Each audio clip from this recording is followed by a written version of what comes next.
Today we're talking about why the INFJ can get stuck in the personal development loop. So we as INFJs are incredibly good at looking at things on a subconscious level, and that is actually the level that is necessary to overcome childhood trauma, limiting beliefs, abundance blocks, and all of those things like upper limits, like everything that we read about when it comes to tapping into our potential, going after the life we want, really being able to feel worthy. And it can be an incredibly interesting place to be, but you have to think of it as a theory. Yes, it's important to meditate. Yes, it's important to visualize. Yes, it's important to do forgiveness work, to find out what has been going on, why are we suffering in certain situations. But it's only one part of the equation. The other part is inspired action. And we as INFJs have the tendency to completely let go of this part. This is actually our extroverted side. It's our way of expressing ourselves to the world, taking action, making something happen, getting feedback from the real world, and then creating more of who we want to be within that world. If you go into personal development too much and this is the only way to be, guess what? What happens? You learn, but it's sort of like procrastinating. It doesn't move your life forward. And a lot of INFJs that I talk to tell me about this. I have one-on-one coaching clients who go through this, and our main objective is to say, yes, those things are important, but guess what? You love those things. You're going to do these things anyway. What we need is to make sure that the parts that are necessary, which aren't going to happen automatically, that we take care of them. Being an introvert means that if we are not careful, what do? We go into the NITI loop. We pick up some new personal development idea. We know all the systems. We know Enneagram. We know MBTI. We know limiting beliefs, forgiveness work, all of that stuff. And we want to go deeper in that rabbit hole, but our life doesn't really change. And then we tell ourselves, no, I just haven't gotten deep enough. There is just something I haven't understood. And guess what function we're actually tapping into? Believe it or not, it's SI. So I'm not going to go too technical into this. I know from an MBTI standpoint, we don't even have SI, but SI in a sense of you go into detail. You think to yourself, I just haven't figured out everything. There's just something that I'm missing. When the thing that's really going to help you move forward is to say, I'm good enough here. I can do these things. This is fun to me, right? I'm an introvert. I'm going to be attracted to these things one way or another. I'm going to actively take steps. I'm going to make sure that I tap into my extroverted functions, and that can be extremely difficult. Like when I started doing this channel, I had to get up on Sundays. I made those videos. That was like my day for them. And I tell this story over and over again because it's so telling. It was so difficult to get up out of bed. It was so difficult to get ready, to take a shower, to sit down, to film, because I wasn't doing something that was in alignment with my old identity, which was I go to work Monday to Friday, I play the game. No, I have created something new. And so I'm not saying you have to start your own business. What I'm saying is you have to look at your life and you have to say what you want.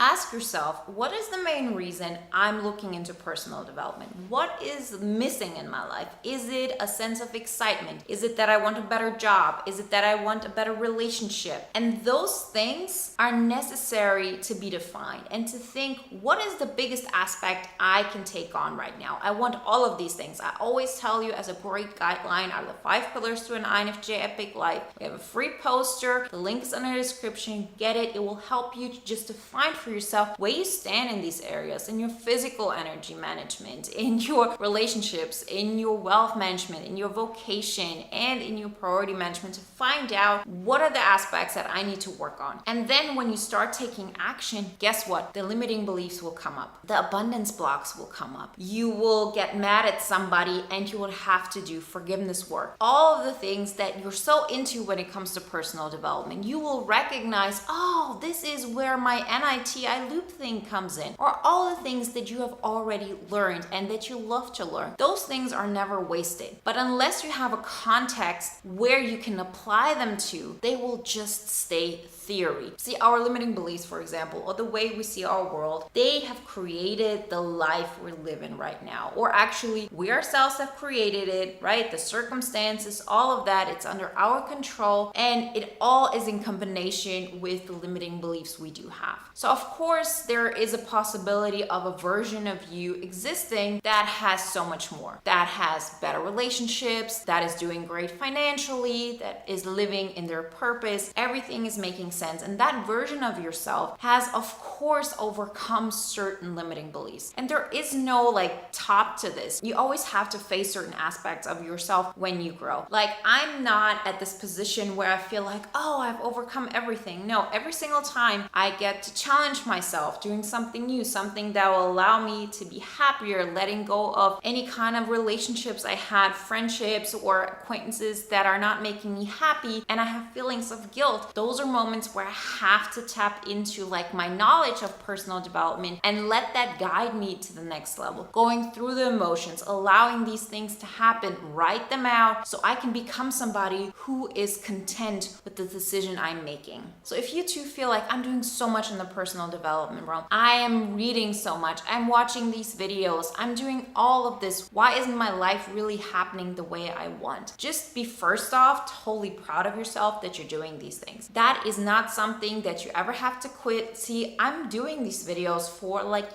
7 years now, and I'm not just doing this to share this with you. I mean, you have to think about it. In order for me to be able to share this with you, these are also things that I have learned, where I have gone into my personal development journey, where I have learned all of these things. But that is just one aspect. The reason why I'm able to apply it to such a variety of situations that help me to explain it in a way that is applicable not just to my circumstance, the reason why I'm able to do this is because I have applied them in my own life. It isn't just theory. I have taken steps. I said, okay, I quit my job. I start a new business. I do this and I take the leap. I'm going to be okay. I have something in the bag. If it doesn't work out, but I need to figure it out, then I thought, okay, I need to think about what do I want family-wise? Where am I going to meet the right person for me? How do I imagine my life to be? See, all of these things happened because I took action. You have to make it a point to say, I have to step out of my comfort zone. That's why I always talk about physical energy management and priority management. These are two of the pillars to an INFJ epic life. Those are two of the things we continuously talk about in one-on-one coaching sessions, because you first off have to be aware, in order to step out of your current reality, you have to put energy into something new. That requires energy to begin with. So you have to make sure that you optimize this part in your life. And second of all, you have to define what is important to you. And that happens continuously. You have to decide, are these friendships more important to me, or is my future more important to me? Do I want to be that version of myself, or do I want to tap into the new version I want to be? Is that the person that I'm going to choose? And you have to actively make steps happen. If there's one thing you remember from this video, remember this. Is it externally observable? That is the most important aspect that's going to make you move forward. We as INFJs, who are big visionaries, who are people who live in their own mind, for us it's incredibly difficult to distinguish between, is this only in my mind, or is this really having an external result? For example, yes, well, I sat down, I did meditation, I did like my work, I worked through so many of my blocks. Well, is that externally observable? What might be externally observable is that you sat down and you learned for a couple of hours, but what is the result? It's not yet seeable. But if you say, well, I quit my job and I started this, or I asked for a raise, or I said no in certain situations and set boundaries, I went to sleep earlier. These things are externally observable facts. So if you feel like, well, I'm doing all of these things and I'm learning so much and things aren't going as fast as I want, focus on the action part. Remember, we as INFJs, we don't have to do all the things. We don't have to be an ESTP who's always on the run, who has like thousands of things on their to-do list and actually makes them happen. No, we just need to do the right things. We don't need to do all the things. We have to do the right things. That is more than enough, because